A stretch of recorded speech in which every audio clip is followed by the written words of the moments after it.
Hello all, welcome to another session on Java programming. In this session, we'll be taking a look at an introduction to inheritance. What is inheritance, why we need inheritance, and what are the different types of inheritance, and also the memory allocation for objects that participate in the inheritance relationship. So first we'll take a look at some theoretical concepts on inheritance. So inheritance, as we know, is an object-oriented programming concept. So when we say a class inherits another class, it means that it inherits the data members and methods from another class. So the concept here is new classes are being built by using existing classes. So when I say this, what is that I'm trying to emphasize here? Code reusability. So when we talk about inheritance, it's all about code reusability. You write code once, and then by inheriting that code, we are avoiding writing the same code again. I know this is a little difficult to understand with this theory. Let us take an example to understand this better. So I have two classes here. One is class student and another one is class faculty. So student class, I have identified some data members, a name, address, phone number for a student, and registration number for a student. And there are certain methods pertaining to a student. Login, the student enters his username and password, and login method is used for validating it. Student can view all his profile info. Student can view the attendance status, and student can view his marks. When you come to the faculty class, I've identified some data members for a faculty class, that is name, address, phone number, cabin number of a faculty, and employee ID for the faculty. When it comes to the methods or the member functions, we have login method for the faculty too, wherein the faculty enters the username and password and logs into the system, updates his profile, and here faculty can update attendance and faculty can update marks. So there are some methods specific for a faculty and some methods specific for a student. Now, when we take a closer look at these two classes, we find some data members are common for both these classes. So what are the data members common for both these classes? I have highlighted here. So we have name, address, phone number, which is applicable for a student, and name, address, phone number is also applicable for any faculty. So these data members are common for both these classes. And when you take a look at the methods, you have login to be common for both these classes. Whereas the other attributes and methods, they are very specific to the classes. For instance, registration number is applicable only for the student class. It's not applicable for the faculty class. And cabin number and employee ID, it's not common for both the classes. A student doesn't have a cabin number and a student doesn't have an employee ID. So these two attributes are specific for a faculty. Likewise, when you take a closer look at the methods, a viewing profile, viewing attendance, viewing marks, say these methods, I have fixed that to be specific for a student class and it's not applicable for a faculty. This is in some way applicable for a faculty too, but a faculty can view the attendance of all the students and you can view the marks for any student, you can view the profile for any student, whereas a student can only view his own profile information, view his own attendance and view his own marks. So there is some difference between what is available here and what will be available here. So what I'm trying to say here is there are some methods which are only applicable to the students, and there are some methods like update attendance, update marks. These methods are applicable only for the faculty, whereas we identify some data members that are common for both these classes, say name, address, phone number. Likewise, the methods also, login method can be common for both these classes. So now, when we go in for implementation of this, so you're going to write code or you're going to convert this class diagram you're seeing here into some piece of code. You're going to write code, right? You're going to again and again code this, say string name here, string name here, string address, string phone number, string phone number. So you're going to repeat these lines of code. Again, you're going to have the login method coded here and also the login method coded here. So how you can avoid repeating the lines of code, or how you can reuse what you have written once. So that is the concept here. I'll go with the concept of inheritance in the next slide. You will see how we reuse this. So we have these two classes, class student and class faculty. Now I identify another class, that is class person. And this class is going to contain the common attributes from both these classes. What are the common attributes? Is given here: name, address, phone number, and also the common methods from both these classes. So you see the common data members and then the common methods that is being pushed to the person class.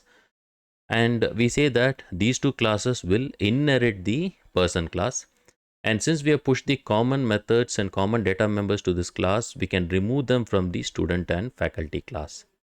So that's how we remove all these common methods and common data members from the classes. But what is that we understand here? We say this class student inherits person. What does that mean? Whatever data member that is here, that is either having the access specifier public or protected. So when you have public and protected variables will be inherited in the student class. What is that?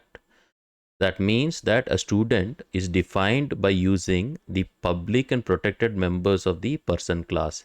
That is name, address, and phone number plus registration number. So when you allocate an object for the student class, it will be the size of name, address, phone number plus registration number that will be allocated for the student class. So that will define the student class. When you talk about the methods for the student class, so say this is the protected method and we are inheriting this method. So what are the methods for the student class? It will be login plus view profile, view attendance, and view marks. So that's how you inherit a class. You are just reusing the code for the person class inside the student class. When I talk about faculty, faculty inherits person. So what are the attributes of the faculty? It is name, address, phone number plus cabin number and employee ID. When you're allocating an object for type faculty, what will be the size? It will be the size corresponding to the name. So it takes the superclass, that is person. So name, address, phone number plus cabin number and employee ID. So we have 5 attributes for the faculty class. And what are the methods? So login method will be inherited. It's like login method is part of the faculty class, update profile, update attendance, and update marks. So how do you establish this relationship? We say class faculty extends person. When you say class faculty extends person, it includes all the data members that are public and protected here will be considered in the definition of the class faculty, and also the methods that are public and protected will be considered in the definition of the class faculty. So you take all the public and protected methods from class person, you just include that in the class faculty. That's what is the meaning of extends person. When I say class student extends person, what it means, it takes all the public and protected data members, we include that here, and we take all the public and protected methods, we include that here. So that's how we define the class student.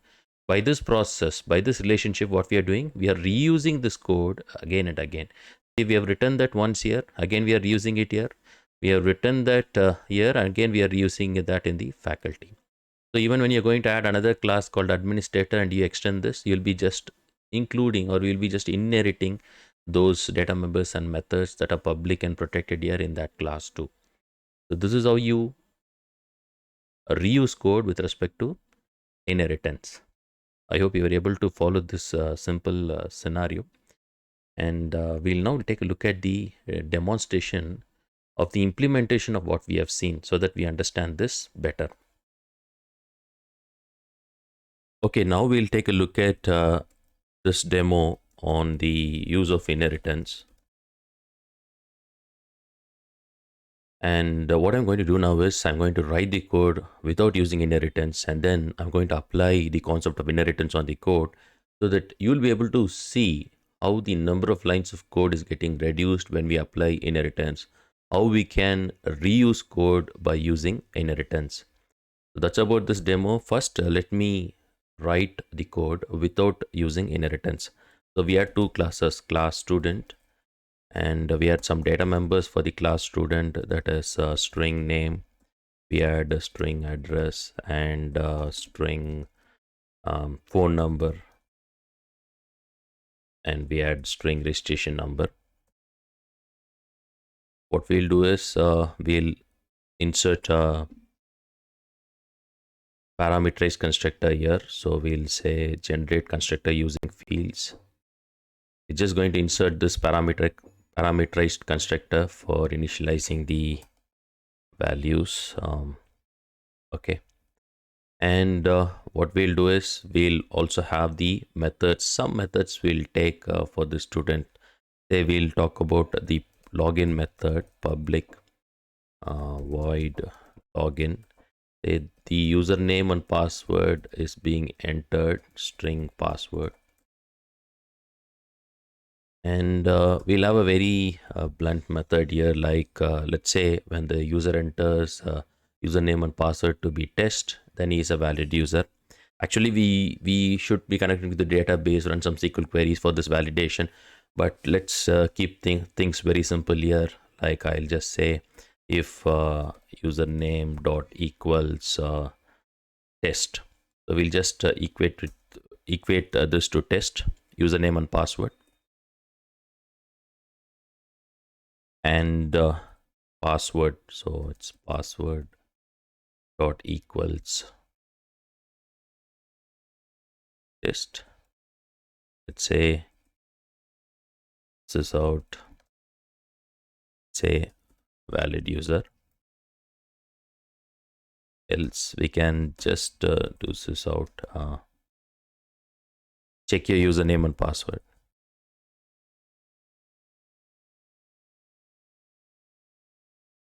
This method, I'm coding this method just to say that we have a method common for both employee and student, that is faculty and student here.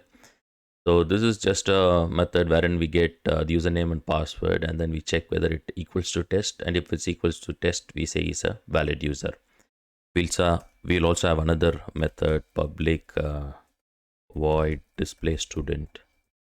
So it's just going to display all the data members of the students. Is out this dot name plus this dot registration number plus this dot address plus this dot phone number.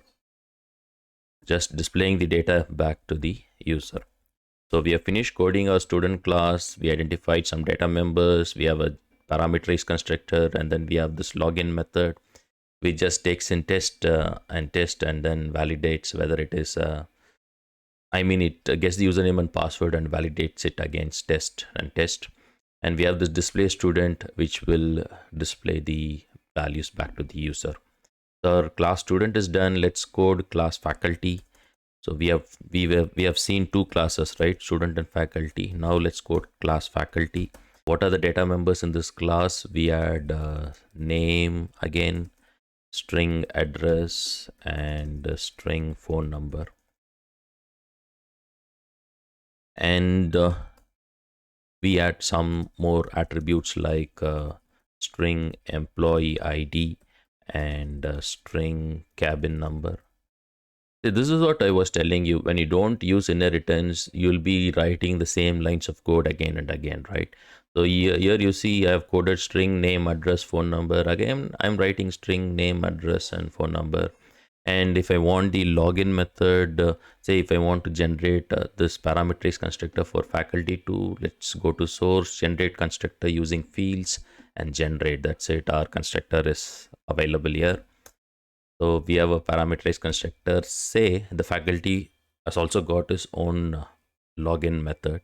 So login is actually common for student and faculty.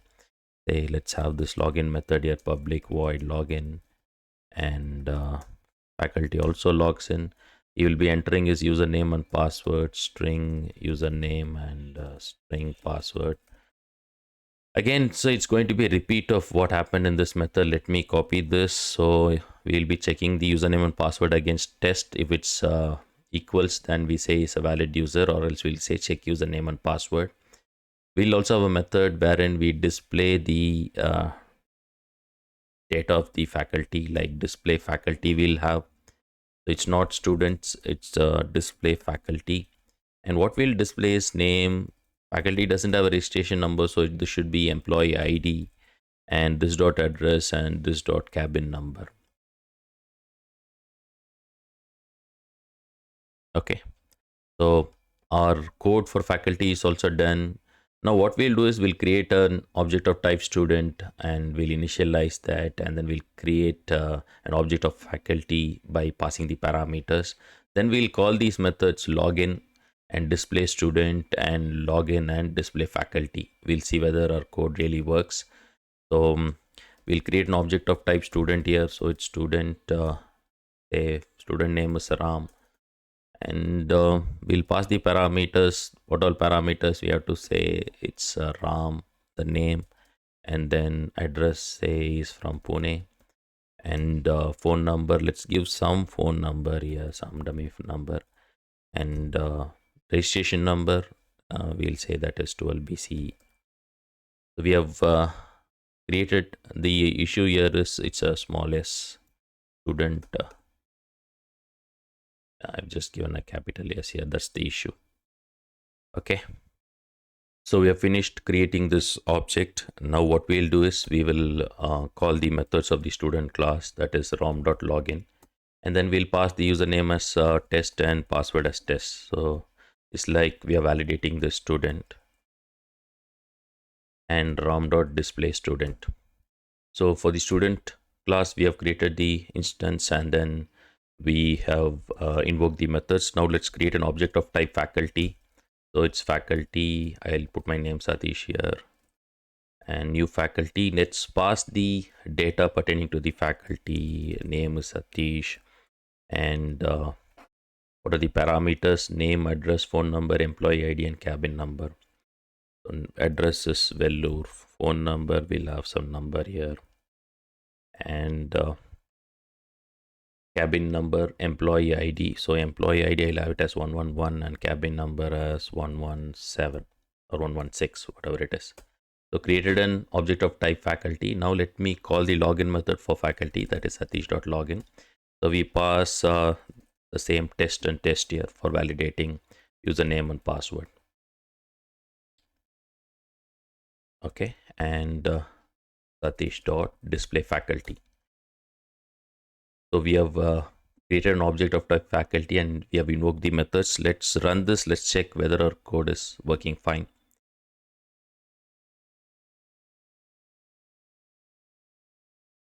Let's take a look at the output. So this is the student.login method. So we're getting a valid user because we passed test and test, and this is student.display method, and this is again faculty.login method, and this is a display faculty method. So our code is working fine, but only thing we identify here is we are just again and again coding the same lines of code. I mean, you see string name, string address, string phone number. We have repeated that here. And when you take a look at this entire login method, the login method which we have used in student, we were again using the same method. It's again the same number of lines of code here. So though this login method is not actually reflecting a real world application as such, it's just a test method which we have created here. But then what is our basic objective here is to understand that there are methods, there are data members which are common for classes, and that we are again and again coding when we are creating these classes. So what are the disadvantages of this? See, I'm spending time coding the login method again here, and coding all these things again here. So it's a waste of time, I will say. And another problem we have is, say in maintenance, if I want to change the login method to say login person, or I want to make some changes, say instead of comparing that to test, I want to compare that to test user and test password, something like this. So I'm just giving an example here. Say if you want to make some changes to your code, and if that is a change that is occurring across many classes, say now there's a compulsion for me to change the code here to write, I should say test user and test password. So what is that we have, what is that we are understanding here is, so when you're changing the code, you have to change it in multiple locations too. So you're going to change it in one location and miss it in the other location, then it's also going to be a problem. So maintenance also becomes difficult when you don't reuse code. So how to reuse code is the next question. So reuse code, for that we are going to apply the concept of inheritance and reuse. Let me tell you how to reuse code. As I've shown you in these slides, what we are going to do is we're going to push all the common data members and methods to another class. So let me create this class person, and what are the common data members in both the classes? Name, address, and phone number, which is here, is also present here. So let me copy this and move this to this class person. And since it's inheritance, we'll call everything to be having the access specifier protected string address, protected string phone number. And next, what is the common method for both these classes? Say login is common, whereas this is not common. This is specific for a student and this is specific for a faculty. So what we'll do is we'll copy this login method, which is common for both these classes. We'll have that in the person class. And whatever that is common should be inherited. So we'll say it's protected and not a private. So we'll have it as protected. Public is also fine, but since we are focusing with inheritance, we'll change everything to protected here. So we have moved all the common methods and data members to another class person. Our next work is to delete all these things from here. So delete it, and whatever that is common login we have moved, so delete it from the student class. And faculty, you can delete the common data members and the common methods from the faculty class too. So we have moved everything to this common class called the person. The objective now is a student should inherit this class person. How inheritance happens is you have to use the keyword extends person. That's it. When I say extends person, it means that all the data members here is like part of the student class, will be reused or will be inherited in the student class, and all the protected and public methods here will also be part of the student class. So that's how you take all this code, and it's like you are just pasting it here inside the student class.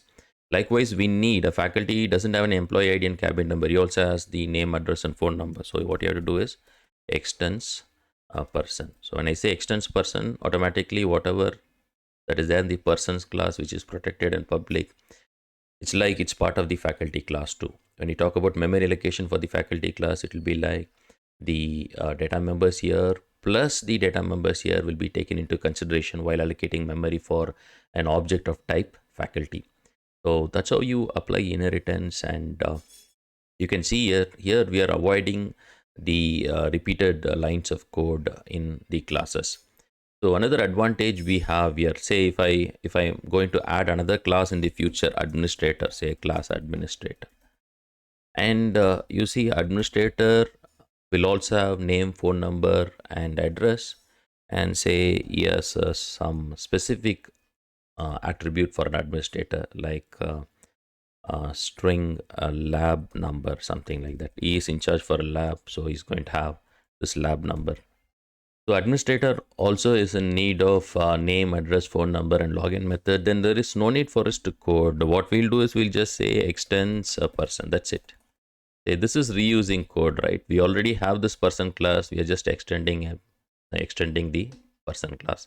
So now when I create an object of type administrator, I'll be able to call this login method and just reuse. Okay, that's how you can reuse code. So now let me create an object of type faculty and an object of type student, and then show you how you can really reuse this login method and the parameters here. So for this, what we are going to do is we are going to make some changes here. We'll have a parameterized constructor in the person class too. So we'll have this parameterized constructor here, generate. So we have a parameterized constructor here, and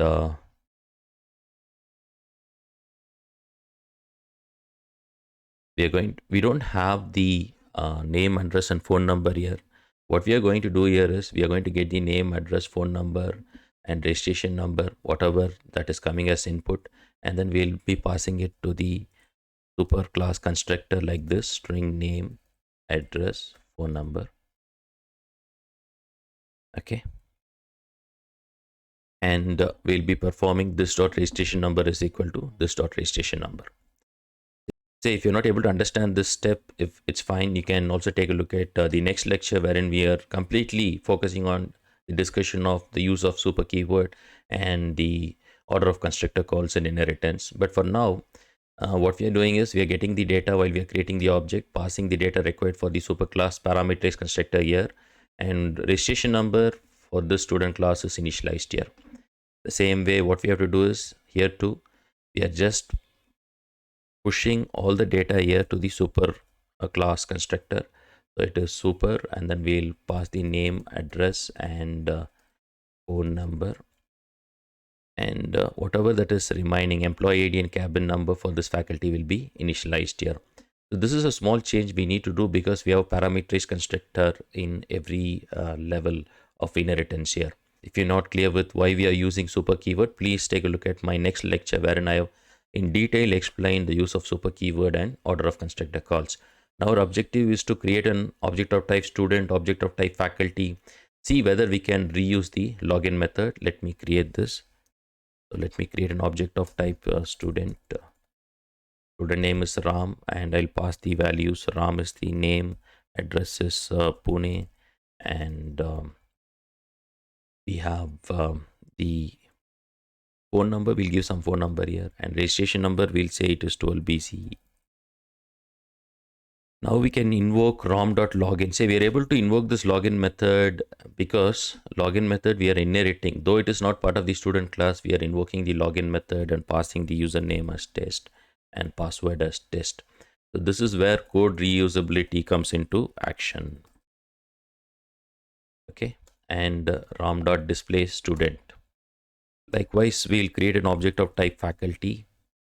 So it's faculty Satish is equal to new faculty. Will pass the data here. So name is Satish, address is Vellore, and we'll say phone number. Some phone number we'll give, and employee ID I'll say it's 111, and cabin number we'll say it's 564. And now you see I can also call the login method. Login method is not part of faculty, but since we have inherited, we can use it. So again, code reusability in place here, and test and Satish dot display faculty. So now let's run this code. Let's check whether we are achieving the same output. So I have some errors here. Let me check where that error is. So here class administrator, the error here is we should be having a parameterized constructor here and then passing it to the superclasses. Let me delete this for now because it's just in need of a parameterized constructor there. Let's not complicate the code too much. Let's focus on faculty and student. And let me run this code again. Let's see whether we are able to achieve the same output we were getting before we applied inheritance. Yes. It says check your username and password. Why it says check your username and password? Yes, here it should be test and test.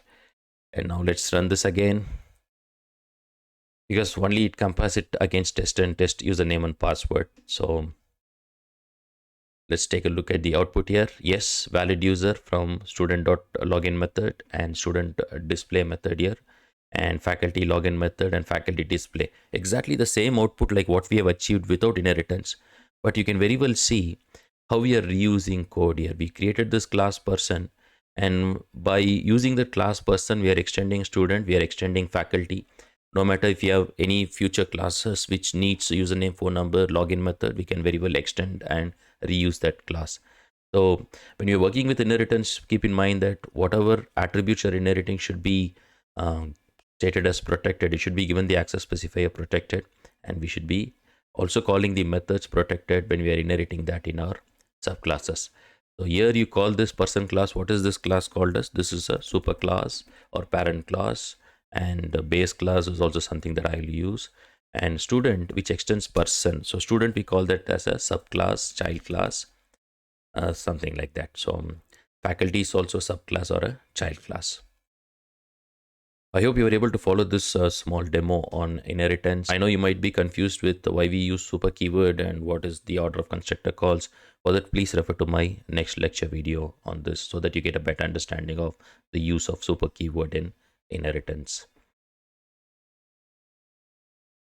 Okay, coming back to our presentation, this is what we have implemented. We have created the person class, we have created the student class, we have created the faculty class, and we have moved all the common data members and methods to the common class person, and we have inherited the person class in student and faculty. How you inherit? We say class extends person. The extends is the keyword. Don't forget that class faculty extends person. So when I say extends, we are just including all these data members that are protected and all the methods that are protected in our classes. So we have seen that with a demo. I hope you have followed that. So the relationship, when you're going in for inheritance, what is the relationship you have to look in for? Is a relationship. So that is the relationship between the classes. Student is a person. Faculty is a person. So please have this in mind. You can't just like that put two classes in an inheritance relationship when they should not be in an inheritance relationship. So you have to look for is a relationship while you're applying inheritance between two classes. You can't perform this. Say you can't say a semester inherits person. Semester is not a person. Semester is a person. Does that even apply? So you should not apply inheritance like that. Say object oriented programming is all about modeling the real world. So student is a person, faculty is a person, semester is not a person. So you should not go with inheritance like this. So what is that you have to look in for in your problem statement is you have to check whether two classes fall into this kind of a relationship is a relationship, so that you can go with inheritance. So I'll give some examples here. Say professor is a faculty. So this is fine. Likewise, circle is a shape. So you can go with inheritance. And dog is an animal. So you can go with inheritance. And flute is an instrument. So you can go with inheritance. So you have to check the relationship between two classes, whether it falls under is a, and then you have to apply inheritance. Say sometimes I find a lot of students applying inheritance like this. I consider this to be a wrong application. Your code may work, but are we really modeling the real world in that sense? No. So sometimes you can't perform this semester is a faculty. No, it is wrong. The code might work, but then the modeling, the design is wrong. And the customer is a product. Customer is not a product, right? There is no is a relationship here. Likewise, student is a project. Student is not a project. You cannot inherit like this. And manager is a university is also false. So there can be a lot of examples. And I will say this is wrong application. This is not inheritance, because though you can extend any class from any other class, but it is not reflecting the real world. So that is what we have to avoid when we go in for application of inheritance. And this is one of the most common mistakes I find when I go through the project work submitted by students. So types of inheritance, we have already seen these types in our demonstration. So this is faculty inheriting from person. This is called single level inheritance. And you have um, professor who is a faculty. See, professor is a faculty, faculty is a person. Everywhere this is a relationship is established, but you have multiple levels here, so you call that multi-level inheritance. And we have also seen this scenario. Person can be inherited in the faculty class. Student is a person. So this kind of inheritance is called hierarchical inheritance. And we also have hybrid inheritance and multiple inheritance. Say, what is multiple inheritance? Professor class inherits from faculty and also inherits from student. So some professors are carrying out their PhD work, so they'll have the registration number as a student, and also they'll be teaching students. So they are like having dual roles. They'll be inheriting the faculty and also inheriting the student. So we have multiple classes being inherited by professor. So we can call this part to be multiple inheritance. But multiple inheritance is not supported in Java with the extends keyword. We have to use interfaces for that. So this support is not offered using the extends keyword. So you can't extend multiple classes, and that is what we understand. And we also have hybrid inheritance. What is hybrid inheritance? It's like a combination of all the inheritance. Say you have single level, you have multi-level, you have hierarchical, you have multiple, you have everything put together. So this entire structure is an example for hybrid. But again, we don't have the support for multiple inheritance in Java directly with the extends keyword. I hope you all have understood the types of inheritance. So as I told you, we have support for single level, multi-level, hierarchical, whereas extends keyword doesn't support multiple and hybrid. Why I am saying that hybrid is not supported? Because we don't have support for multiple using extends keyword. We have to use interfaces for that. We learn that while we are learning interfaces. A memory allocation for a subclass object, say when you create an object of type subclass, how memory gets allocated, it is the consideration is like that: you take all the data members of the superclass and all the data members of the subclass together, and then when you create an object of type subclass, memory will be allocated such that you can hold all these data members here and these data members here. So we have four data members.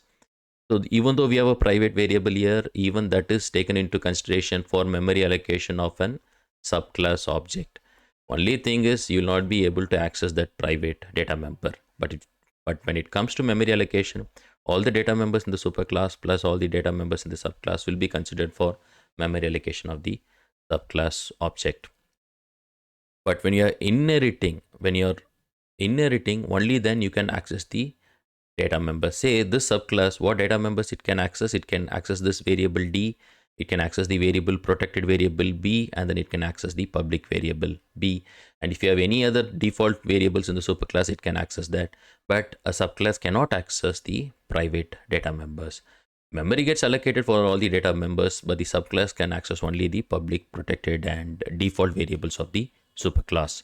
So that's about the memory allocation for subclasses. I hope you were able to follow this long discussion on inheritance. So we started off with what is inheritance, and then we have taken a scenario wherein we didn't apply inheritance, and we looked at these two classes, student and faculty. We identified the common data members and attributes, identified what are the problems we get while we don't apply inheritance, and then we identified another class person. We moved all the common data members and methods to this person class.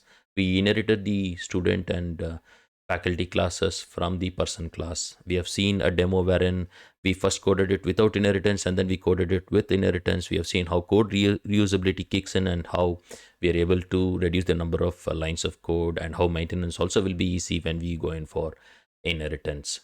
And we have taken some scenarios where inheritance is applicable, like professor is a faculty, flute is an instrument, like that. And very, very important thing, when you're applying inheritance, you always look for is a relationship between classes in your problem statement. If you don't have is a relationship, then please don't apply inheritance. You can't just inherit semester from faculty, or you can't inherit product from customer. So that doesn't reflect the real world. That's the main objective here.